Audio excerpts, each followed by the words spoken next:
여러분, 믿음이 있으십니까? 무슨 뚱딴지 같은 질문이야 라고 하실 수 있겠지만 믿음 말이죠. 믿음. 예수님을 알건 혹은 예수님을 알지 못하건 모든 이 땅의 사람들은 믿음을 가지고 있습니다. 그래서 우리는 흔히들 옆에 있는 성도님들을 보시면서 아유, 믿음이 정말 좋으시네요 라고 이렇게 표현을 하기도 합니다. 자신을 바라보면서 자신의 믿음이 어느 정도인지 한번 보실까요? 그리고 지금 내 옆에 계신 성도님을 한번 보시면서 내 옆에 계신 성도님의 믿음이 어느 정도인지 한번 보시겠습니까? 어때 보이시나요? 우리가 흔히들 믿음이 좋아요 라고 이야기하곤 합니다. 그런데요, 그 표현은 조금은 조심스러운 표현입니다. 믿음이 좋다라고 하는 것을 무엇으로 알 수 있을까요? 엘리야 찬양대 연습을 한 번도 안 빠지는 거요? 제가 보니까 우리 유치부 아이들은 한 20분 전에 와서 막 뛰어놀더라고요. 뭐 예배 시간보다도 한 20분 일찍 와서 예배 준비하는 게 믿음이 좋은 걸까요? 아니면 성경을 이만큼 읽거나 뭐 하루에 기도를 많이 하는 그 모습들이 믿음이 좋은 것일까요? 물론 우리가 각자의 기준에 따라서 이분 믿음이 좋아 라고 이야기할 수 있겠지만 그것은 주관적이기 때문에 건강한 크리스천들이 표현할 수 있는 이 아름다운 고백은요, 이렇게 하시는 겁니다. 믿음이 좋습니다 라고 하는 것은 사실 옳지 못한 표현입니다. 어떻게 하시냐면 믿음을 주신 하나님이 귀하십니다 라고 이렇게 격려해 주시는 거예요. 믿음이 좋다라고 하는 것은 사람을 높이는 것이 되지만 보세요, 믿음을 주신 하나님은 참 좋으신 분이십니다. 믿음을 주신 하나님은 참 귀하십니다. 그렇죠? 저와 여러분에게 믿음을 주신 하나님은 정말 신실하신 하나님이십니다 라고 고백하는 것이 서로를 더 격려하고 그리고 뿐만 아니라 하나님을 높이는 자리가 됩니다. 믿음이 좋네요 라고 하는 것은 인본주의에 불과해요. 사람을 높이고. 사실 이것은 장담할 수 없기 때문입니다. 왜요? 믿음이 막 올라갈 때도 있지만 아주 작은 것으로 인하여서 믿음이 절망하고 낙심하고 믿음이 떨어져서 마음에 심겨할 때도 육신을 지닌 인생에게는 늘 순간마다 찾아오기 때문입니다. 그래서 이 표현이요, 믿음이 좋아요 라고 격려하시는 것도 힘이 되시곤 하시지만 믿음을 주신 하나님을 높이게 된다면 하나님이 기뻐하시는 삶이 됩니다. 처음에 제가 말씀드린 것처럼 예수님을 아는 자, 반대로 예수님을 알지 못한다라고 할지라도 모든 사람들은 이 믿음이라는 것이 자리 잡고 있습니다. 예를 들어서요, 오늘도 제가 일부 예배 마치고 나서 어떠한 한 청년이 목사님 저 내년에 결혼합니다 라고 하면서 배우자를 데리고 왔어요. 그래서 배우자분에게 믿음 생활을 하셨나요? 라고 했는데 애석하게도 아주 어릴 적에 딱 2번 나가고 안 나가봤대요. 그러면서 제가 잠깐 그 자리에서 하나님이 보이지는 않지만 제가 믿음을 설명해 주고 싶습니다 라고 하면서 이 비유를 들었습니다. 어떠한 비유냐면 예수님을 알지 못한다라고 할지라도 사람들이 예를 들어 대중교통 버스를 탄다고 해봅시다. 그런데요, 버스를 타는 그 사람이 이 버스가 오늘 나를 안전하게 데리고 갈까라고 하면서 타이어를 체크하는 사람이 있나요? 타이어의 공기압이나 타이어의 못이 박혔나라고 체크하면서 타는 사람은 아무도 없습니다. 버스 타기 전에 타이어 발로 차보신 분 계십니까? 정신 나간 사람이라고 볼 겁니다. 아니면 내가 도착할 곳까지 버스가 안전하게 갈 수 있나라고 하면서 버스 기사분이 앉아있는 그 자리에 유류계를 확인하면서 기름이 넉넉하게 있군 체크하는 사람은 없단 말이죠. 그냥 믿고 타는 거예요. 믿고 가는 겁니다. 믿고 맡기는 거죠. 누가 의심스러워서 버스 기사 양반, 당신 무사고 몇 년입니까? 내가 그것을 알아야지만 이 버스를 타겠습니다라고 엉뚱하게 묻는 사람은 없습니다. 마찬가지예요. 버스 기사에 대한 확신도 없고 버스가 안전한지에 대한 그러한 믿음도 없지만 우리는 늘 일상을 살아가면서 버스를 탑니다. 버스에 자신을 맡깁니다. 그 길을 걸어가는 우리의 모습을 비유해 본다라고 한다면 예수님을 알건 예수님에 대한 경험이 없다라고 할지라도 이 땅에 육신을 지니고 있는 모든 사람들은 믿음을 가지고 있다라고 하는 사실입니다. 그런데 중요한 것은 무엇일까요? 그 믿음이 과연 어떤 믿음이냐라고 하는 것이죠.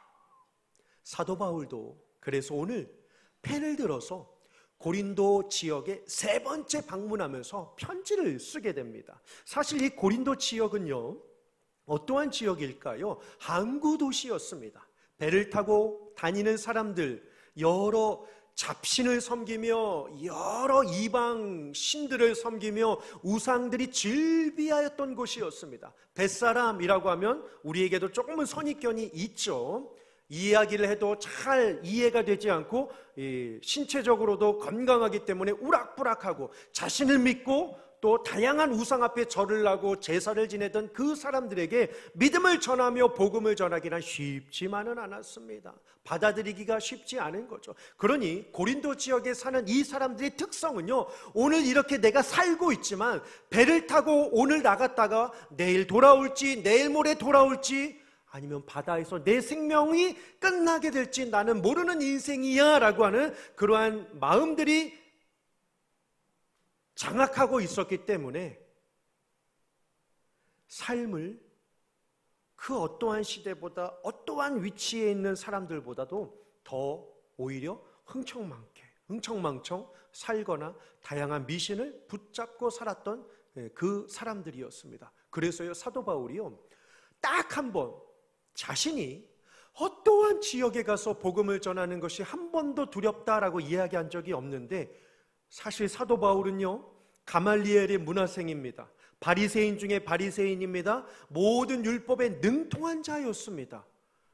더욱이 사도 바울은 그리스 아테네에 있는 스토아 철학자들과 철학적인 변론을 할 때도 뒤지지 않는, 그들을 오히려 압도하는 능력으로 이 지식의 이 재능을 가진 아주 유능한 사람이었습니다. 그런데 이게 웬일이죠? 고린도전서 2장 3절을 보시면 사도 바울이 이러한 이야기를 합니다. 내가 너희 가운데 거할 때 약하고 두려워하고 뭐라고 하죠? 심히 떨었다라고 이야기를 하고 있습니다. 믿음을 이야기를 하는데 튕겨져 나오는 거죠. 그 강팍한 그 심정 속으로 들어가서, 여러분, 우리가 가진 믿음은 오늘 살다가 오늘 즐기고 죽는 그 믿음이 아니라 우리는 이 삶을 축복하시는 하나님이 계시고 이 삶 이후에 우리의 삶을 견고하게 붙들어 주시는 하나님이 계시기 때문에, 여러분, 이 믿음의 이야기를 들어보시겠습니까? 하나님 나라를 한번 들어보시겠습니까? 이 땅에 우리에게 구원을 주신 예수 그리스도에 대한 이야기를 들어보시겠습니까? 라고 하는 이 복음에 대한 이야기를 어느 때보다도 심히 두렵고 떨었다라고 하는 것을 사도 바울이 솔직하게 고백하는 장면이 있습니다. 그래서요, 세상에 다양한 미신적인 요소들을 붙잡고 사는 것들도 위안이 된다라고 하지만 사실 그것이 위안이 될 수는 없기에 사도 바울이 하나님께서 자신에게 주시고 또 그 자신이 큰 확신을 가지고 이분은 살아계시는구나, 이분은 정말로 나와 함께 하시는구나 라고 하는 이 동일한 믿음, 오늘 본문 말씀을 보시면요, 그래서 4장 13절을 보시면 같은 믿음의 마음을 가진 성도들에게 이 편지를 쓴다라고 자신의 목적을 잘 설명을 해주고 있습니다. 믿음을 가진 것, 같은 믿음을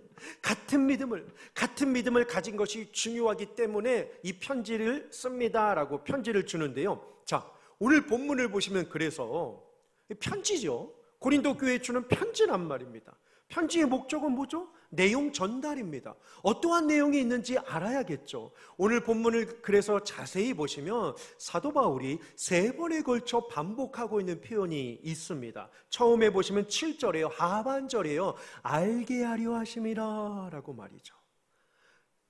누구를 알아야 하는지 짐작이 가시죠? 이 편지를 쓴 내용이 알게 하려 하심이라 라고 합니다. 두 번째는요, 10절입니다.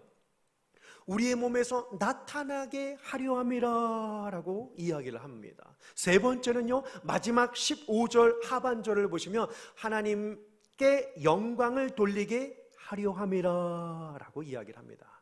나타나게 하려 함이라, 알게 하려 함이라, 그리고 영광을 돌리게 하려 함이라 라고 하는 이 목적을 가지고 펜을 쓰게 됩니다. 자, 첫 번째요, 알게 하려 함이라 라고 우리 첫 구절을 한번 보실까요? 무엇을 알아야 할까요?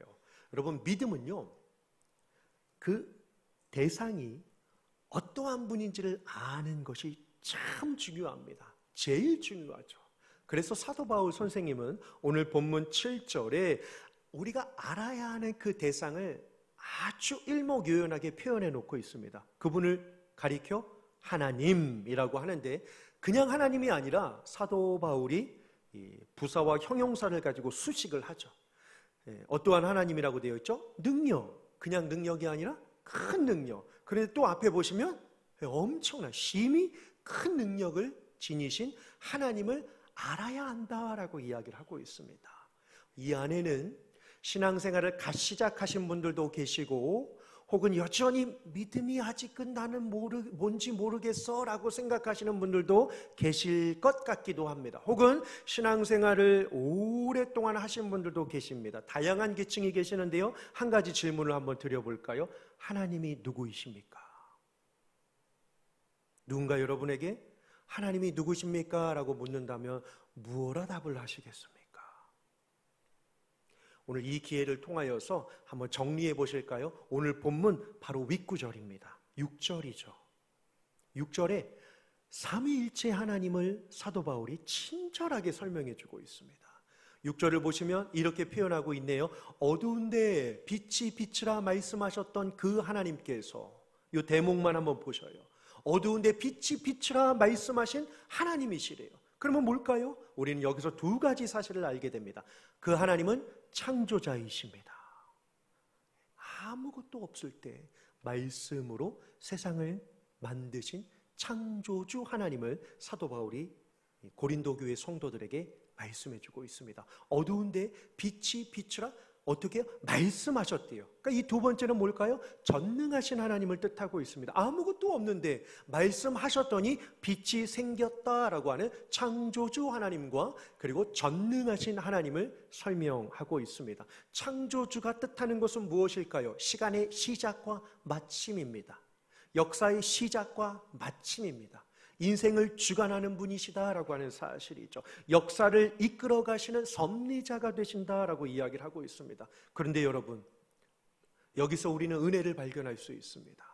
수많은 역사와 수많은 나라의 사람들이 있지만 은혜는 뭘까요?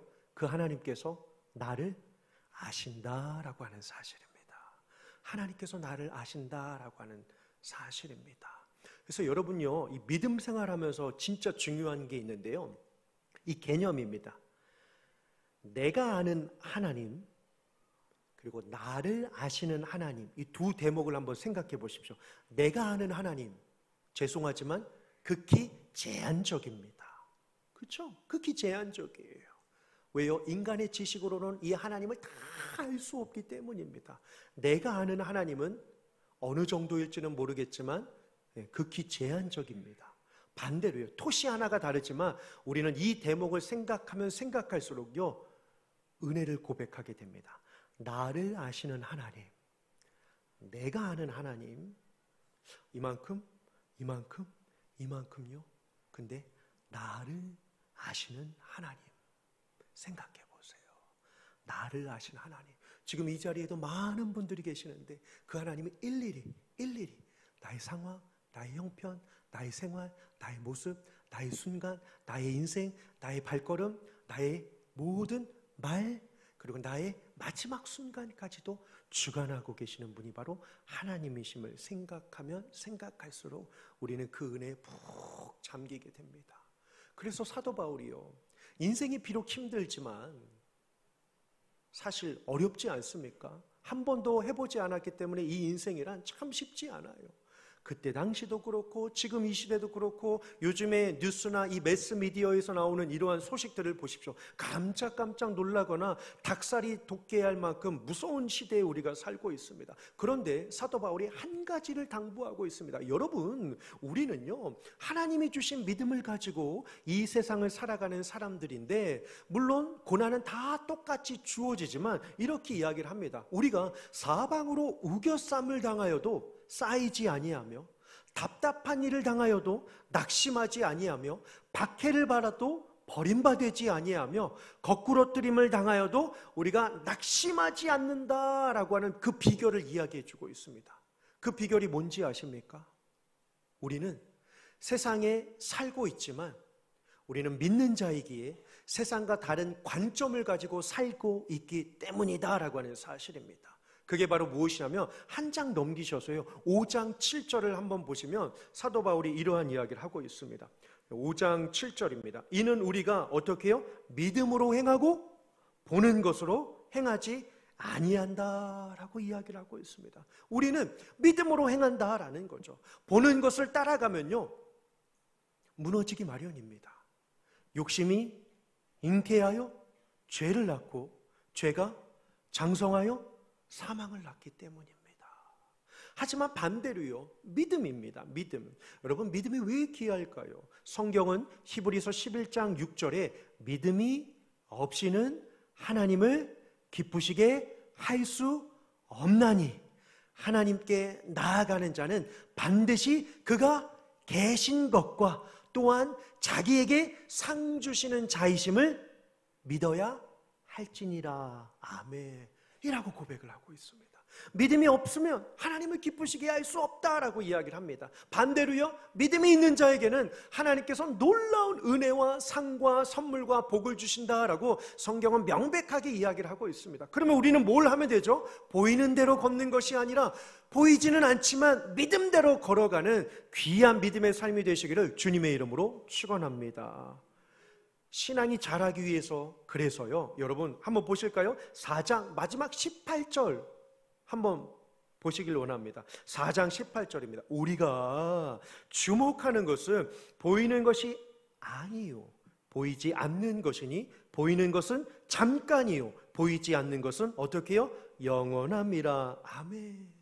보이는 것이 아니라 보이지는 않지만 능력과 역사로 일하시는 하나님을 보는 믿음이 우리에게 주어져 있다라고 하는 사실입니다. 그런데 문제는 뭘까요? 우리에게 불신이 와요. 염려가 옵니다. 하나님이 계신가? 하나님이 나를 도우시는가? 라고 하는 그 모습. 그래서 하나님께서 아까 4장 6절을 보시면 두 번째로요 예수 그리스도의 얼굴을 우리에게 주셔요. 이것은 무엇이냐면 성육신을 뜻합니다. 창조주 그리고 전능자이신 하나님을 묘사하고, 두 번째 대목은요 구원자이신 성육신 인간의 몸을 입고 이 땅에 오신 예수 그리스도를 사도 바울이 설명해 주고 있는 장면입니다. 예수 그리스도의 얼굴, 성육신, 구원을 이루기 위하여. 여러분, 예수님이 이 땅에 왜 오셨을까요? 우리의 죄 때문입니다. 한 장 또 넘기셔서요 고린도후서 5장 마지막 21절을 보시면 예수님을 이렇게 표현하고 있습니다. 하나님이 죄를 알지도 못하신 분 예수님이시죠. 그런데 죄로 삼으셨다라고 이야기를 하고 있습니다. 이유는 뭘까요? 우리가 하나님의 의를 선물로 받게 하시기 위함이다라고 말이죠. 그 예수 그리스도를 이 땅 가운데 보내주셨다라고 성경은 말씀하고 있습니다. 하지만 지금은 예수님께서 이 땅에 계시지는 않습니다. 다시 4장 6절로 돌아가시면, 그래서 성삼위, 이 삼위일체, 창조주 전능자 성부 하나님, 구속자 성자 예수님, 그리고 하나님의 영광의 마음을 아는 빛을 우리에게 주신 성령 하나님이 우리 가운데 계신다라고 하는 이 믿음을 사도 바울이 설명해 주고 있습니다. 하나님의 영광을 아는 빛 말이죠. 그래서 그분을 아는 것이 우리에게 참 중요하다라고 이야기를 하고 있습니다. 그래서 우리 마음에는요 각자에게 하나님께서 주신 선물이 있습니다. 그게 뭔지 아십니까? 4장 7절에 사도 바울은 이렇게 이야기를 합니다. 보배라고요. 이 보배, 우리가 이 보배를 가졌다라고 이야기를 하고 있습니다. 그런데 문제는 뭘까요? 이 보배를 잘 간직하면서 흔들림 없이 살아야 하는데 이 보배가 어디에 담겨져 있습니까? 질그릇이래요. 성경은 우리를 가리켜 질그릇이라고 표현합니다. 그리고 하나님을 가리켜 토기장이라고 표현을 하고 계시죠. 근데 하나님께서 우리를 어떻게 만드셨냐면 만유의 영장이긴 하지만 질그릇 같다라고 하는 거죠. 질그릇의 특성은 어떻습니까? 쉽게 깨집니다. 부서지기도 합니다. 또요, 주인의 마음에 들지 않아 저 구석에 있는 경우가 많이 있다라고 하는 사실입니다. 이 보배는 참 귀한 건데, 아니 가장 귀한 건데 좀 튼튼한 재료로 하셔서 담아놓고 어떠한 공격에도 깨지지 않고 어떠한 유혹에도 무너지지 않는 그런 좋은 재질이면 좋겠건만 질그릇이다라고 하는 사실입니다. 근데 저는 이게 은혜가 되더라고요. 왜요? 우리가 만약에 튼튼한 재질로 구성이 되어 있다면 어떠한 시련에도 흔들리지 않고 어떠한 고난에도 무너지지 않는 강력한 사람으로 살아간다면 우리에게 한 가지 실수가 늘 일어날 수밖에 없다라고 하는 사실입니다. 그게 뭘까요? 우리가 강하면 강할수록 사람은 하나님을 찾지 않게 됩니다. 반대로요, 우리가 연약하면 연약할수록 사람은 하나님을 의지할 수밖에 없도록 하나님의 형상으로 지음받았음을 성경은 말씀해 주고 있습니다. 보배라는 거죠. 근데 이 뜻도 애매모호해요. 보배, 우리의 마음에 있는 보배 애매모호해요. 그래서 사도 바울이요, 오늘 본문 안에서 10절, 11절, 12절에 이 보배가 뭔지 3번에 걸쳐 강조하며 이 뜻을 설명해 주고 있습니다. 그것은 바로 예수의 생명이다라고 하는 사실입니다. 예수님의 생명이 우리 가운데 있다는 거예요. 여러분, 이게 참 귀하지 않습니까? 우리가 뭘 했는데요? 우리가 누구인데요? 어떠한 수고를 했습니까? 아니요. 아무것도 하지 않았음에도 불구하고 창세전에 우리를 택하여 주셔서 하나님의 자녀 되게 하시고 하나님을 사랑하게 하시고 하나님 나라를 거저받았으니 이것보다 귀하고 놀라운 선물이 어디 있겠습니까? 예수의 생명. 그래서 이 예수의 생명이 참 귀하기 때문에 오늘 사도 바울이 2번째로 우리에게 당부를 하고 있습니다. 알게 하려 함이라, 첫 번째. 그리고 2번째는 10절이에요. 나타나게 해야 한다라고 말이죠. 예수의 죽음, 예수의 생명. 예수의 죽음은 무엇입니까? 십자가예요. 예수의 생명은 무엇입니까? 부활을 상징하고 있는 10절의 말씀을 우리는 알 수 있게 됩니다. 예수의 생명을 나타나는 자가 되라라고 하는 그리스도인에게 주어진 사명이죠. 지난주 8월 15일 광복절을 맞이하여 당회 장로님들 우리 부부 내외 동반하여서 1일 수련회를 다녀왔습니다. 강화도에 다녀왔는데 얼마나 은혜를 누렸는지 몰라요. 아침 7시에 출발해서 처음 강화 기독교 역사 박물관에 도착을 했습니다. 그것은 어떠한 곳이냐면 우리나라가 일본의 탄압으로부터 교회를 지키고 성도를 지키다가 싸워 순교하신 약 400여 명의 기독교인들이 묻힌 그 무덤 위에, 그 위에 산자락 언덕 중간에 세워진 역사 기념관이었습니다. 문을 열고 딱 들어갔는데 큰 종이 놓여져 있었습니다. 설명하시는 큐레이터 목사님께서 쭉 설명을 해주시는데요, 이러한 이야기를 해주셨습니다. 1876년 우리나라가 최초의 불평등 조약을 맺게 됩니다. 이 안에도 우리 사회 선생님들, 사회 덕후분들 계시죠? 그렇죠? 1876년 어떠한 일이 일어나죠? 그렇죠. 대답은 안 했지만 제가 대답을 해볼게요. 강화도 조약이 일어나게 되죠. 일본이 1894년도에 청일전쟁, 1904년에 러일전쟁을 통하여서 아시아뿐만 아니라 이 땅을 제패하기 위하여 힘을 내게 됩니다. 이때 강화도에 찾아와서 포문을 열고 전쟁을 벌이면서 우리가 이 나라를 지켜주겠다라고 하는 불평등 조약을 고종 황제 때 맺게 됩니다. 우리는 원치 않았지만 그들이 강압적으로 맺었던 그 조약이었습니다.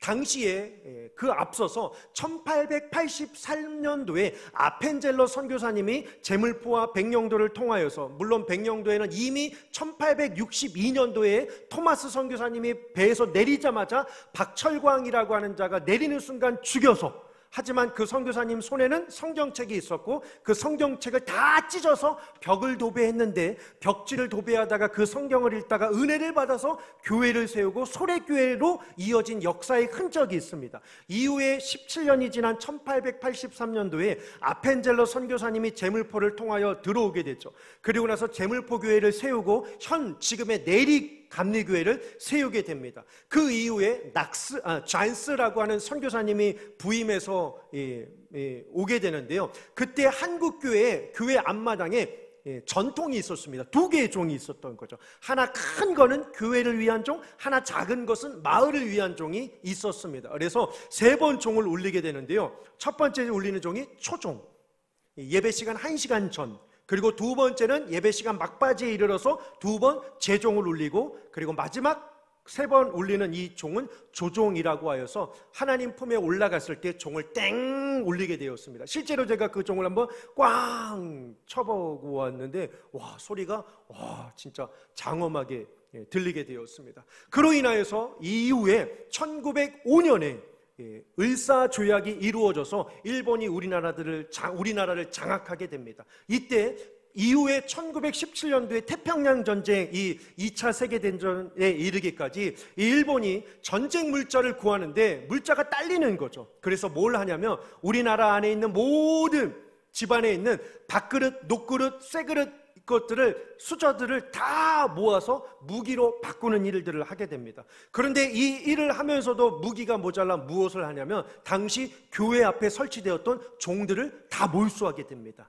이때 이 종만큼은 우리가 빼앗기지 말자라고 해서 강화에 있는 그 교회, 몇몇 교회들이 그 종을 교회 마룻바닥에 덮어서 숨겨놓고 그 종을 간직한 일부 하나의 종을 가지고 와서 그 전시관에 이렇게 해놓았더라고요.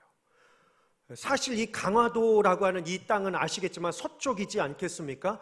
병인양요와 미국의 침략과 신미양요와 이 프랑스의 이러한 프랑스와 미국의 다양한 침략들로 인하여서 외부 사람들이 오는 것을 극도로 반대했다라고 합니다. 그런데 어느 날 이 잔스라고 하는 이 선교사님이 제물포에서 그 내리교회 제물포교회에서 복음을 전하다가 이 당시에 이승환이라고 하는 한 평신도가 주막을 경영하고 있는데 그 복음의 메시지를 듣고 하나님이 계시다고, 나를 사랑하신다고, 죽음 이후에도 천국이 있다라고 하는 그 이야기를 듣고 감동을 받게 됩니다. 그로 인하여서 세례를 받으려고 하는데 이 놀라운 은혜를 내가 먼저 받기보다 홀로 계시는 노모인 어머니에게 먼저 세례를 받는 게 좋겠다라고 하여서 잔스 선교사님과 함께 배를 타고 제물포에서 강화도로 들어가게 됩니다. 그런데 이때 당시에 경주 김씨의 가장 부자였던 지역의 유지였던 김상임이라고 하는 이 분이 잔스 선교사님이 배에서 내리는 것을 싫어하게 됐죠.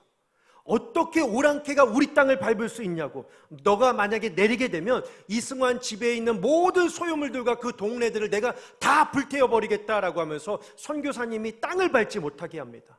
그런데 세례를 받고 싶은 이 마음이 너무나도 강렬하게 드는 나머지 이 이승환이라고 하는 이 분이 어떻게 하냐면 시간을 기다려요. 그래서 홀로 계시는 어머니를 등에 업고 엄동설한 추운 겨울에 4.7km를 산을 타고 넘어가고 들판을 지나가고 갯벌을 밟고 들어가서 배에 올라가게 돼요. 어머니를 모시고 올라가게 돼서 선상세례가 이루어지게 됩니다. 그리고 나서 세례를 받고 나서 그 강화도에 처음 세워진 교회가 교산교회입니다. 그런데 이 교산교회를 출입하는 사람들의 얼굴과 모습을 보니까 너무나도 행복했던 거죠. 그래서 처음에 그 잔스 선교사님이 내리는 것을 반대했던 김상임이라고 했던 지역 유지도 이 놀라운 은혜의 이야기를 듣고서 자신의 집을 팔아서 토지 일부를 떼어서 교회를 세우게 됩니다. 그리고 나서 이 강화도의 복음이 쫙 펼쳐지게 되는데요. 놀라운 일은 이 처음 교회가 교산교회이고 두 번째 교회가 이제 홍의교회인데요. 당시 우리나라 사람들은 백의 민족이다라고 하여서 흰옷을 입고 다녔습니다. 그런데 홍의교회 사람들은 우리가 죄인임을 잊지 말자, 예수의 생명을 받아 우리가 예수의 죽으심으로 말미암아 우리가 크나큰 죄인임을 잊지 말자라고 하여서 하얀 옷에 검은 옷을 물들여서 검은 옷을 입고 다닙니다. 이 모습을 본 강화도 지역 사람들이 뭐라고 놀렸을까요? 검은 개가 지나간다. 이건 양반적인 표현입니다. 엄청나게 수모를 주고 돌을 던지고 기독교를 핍박하기 시작합니다. 근데 이때 당시에 많은 사람들이 점점 모여들게 됩니다. 다양한 이유가 있지만 당시에 아시다시피 이 남존여비 사상으로 여러분들 할머니나 어르신들 보시면 당시에 여자분들은 이름이 없었습니다. 아시나요? 그냥 여성분들 김씨, 이씨, 박씨라고 불렀어요.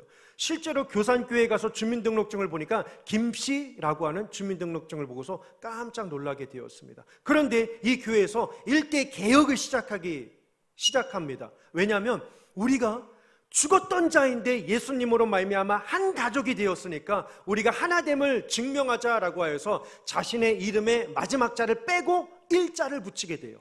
그럼 박석한이 아니라 박석일이 되겠죠. 그러니까 그 여성분들에게도 김일, 이일, 박일 이게 또 구분이 안 되니까 더 우리가 명분을 갖기 위하여 가운데 이름까지도 개종을 하게 됩니다. 그 가운데 있는 이름을 성경에서 7가지 단어를 뽑아와요. 능력, 능, 믿을, 신, 또 공경, 경, 받듦, 봉, 순수, 승, 하늘, 천, 빛, 광 이 7개의 한자어를 가져다가 이 이름을 가져다가 헌금에다 놓고서 싹 돌려요. 그럼 제가 만약에 믿을 신을 뽑았어요. 그럼 제 이름이 뭐가 되는 거죠? 박신일이 되는 겁니다. 박신일이 되는 거예요. 그 이름을 가지고 하나가 되었음을 기뻐하면서 비록 검은 옷을 입고 다니고 핍박을 받음에도 불구하고 이 두 번째 홍익교회를 통하여서요, 이 강화 지역에 약 30개의 교회가 쫙 펼쳐지게 됩니다. 이때 놀라운 일이 또 하나 발생되는데요, 그 당시에 종순일이라고 하는 지역의 유지가 있었습니다. 근데 이 지역 유지가 하나님의 말씀을 받고 마태복음 18장을 읽다가 1만 달란트를 탕감받은 종의 이야기를 듣습니다. 그러면서 아니, 내가 지나온 인생 가운데 수천만의 죄악을 하나님께 탕감받은 것이 큰 은혜인데 고작 이 돈 얼마를 내가 못 받아서 안절부절할세랴 라고 하면서 그 당시에 약 20여 명에게 돈을 빌려주었던 모든 사람들을 부르게 됩니다. 그리고 차용증서를 가지고 오라고 하여서 성경의 1만 달란트 탕감받은 그 은혜로운 그 이야기를 빗대어 나를 보니 내가 여러분들의 돈을 악착같이 받는 것은 성경에 나오는 악한 종보다도 더 못한 것이 생각이 되어 오늘부로 여러분들이 나에게 진 모든 빚을 내가 탕감하겠습니다 라고 하면서 불에 실제적으로 차용증서를 다 태워버리게 됩니다. 왜? 그러면서 이러한 기록이 나와 있어요. 아니, 세상에 없던 빚도 만들어서 돈을 악착같이 받아내려고 하는 이 악한 시대인데 어찌하여 저 예수교 사람들은 배려하고 선을 베풀고 사랑하고 남을 도울 수 있는가? 참 갸륵한 일이 어찌 있을 수 있는가라고 말이죠. 그래서 실제로 이 종순일이라고 하는 이 평신도 이분이 그동안 가지고 있었던 모든 재산들을 다 홍익교회에 다 헌납을 하고 아내와 둘이 손을 잡고 지금은 강화도가 한 섬으로 되어 있지만 7, 8개의 섬을 돌아다니면서 복음을 전하고 교회를 세우고 1923년도인가 정확하게 기억은 나지는 않지만 그때 하나님 품 안에 올려가게 되는 일이 이 땅 가운데 있었습니다. 정말 은혜가 되더라고요. 야, 선교사님들의 피 뿌린 그 복음을 통하여 우리 믿음의 선조들이 하나님 말씀을 받아들이고 자신의 모든 것들을 내려놓고 헌신하면서 교회를 세워가고 성도를 만들어가고 믿음의 사람을 가지고 같은 믿음을 가진 이 연고로 예수의 생명을 지니고 또 예수의 죽으심을 기억하며 또 예수님께서 주실 그 나라를 바라보며 하나님께 오늘 보면 마지막 구절처럼 말이죠, 영광을 돌리는 삶, 자기의 유익과 만족을 위한 삶이 아니라 하나님께 영광을 돌리기 위한 삶을 살아갔던 믿음의 이야기를 듣고 참 감동을 받게 되었습니다. 오늘 우리에게도 마찬가지입니다. 웨스트민스터 소요리 문답 1문 1답을 보시면 사람이 제일 되는 목적이 무엇인가 묻습니다. 답은 하나님을 영원토록 즐거워하고 그분을 영원토록 영화롭게 하는 것이다 라고 성경은 말씀하고 있습니다. 바쁜 일상을 살다 보면 하나님이 주신 소명을 종종 잃을 때가 있곤 합니다. 하지만 우리는 이 땅에 왜 살고 있는지, 그리고 하나님께서 우리를 이곳에 왜 보내셨는지 우리는 기억하며 살아가야 할 것입니다. 같은 믿음을 가진 것은 축복입니다. 신앙의 길을 걸어가는 것은 은혜입니다. 그리고 하나님이 나 같은 한 사람 한 사람을 알고 계신다는 것, 이거보다 더 놀라운 축복이 어디 있겠습니까? 눈에 보이는 거 붙잡고 싶고 가보고도 싶고 가지기도 싶고 해보고도 싶은 그러한 유혹이 많은 이 시대에 우리가 살고 있지만, 그것보다도 더 영원한 아름다운 하나님 나라, 하나님 말씀, 그리고 우리의 영을 건강하게 경건의 능력으로 만들어 나아가심을 통하여 우리를 통하여 예수 그리스도의 향기가 아름답게 전해지는 귀한 삶으로 승리하시는 모습이 되시기를 주님의 이름으로 축원합니다.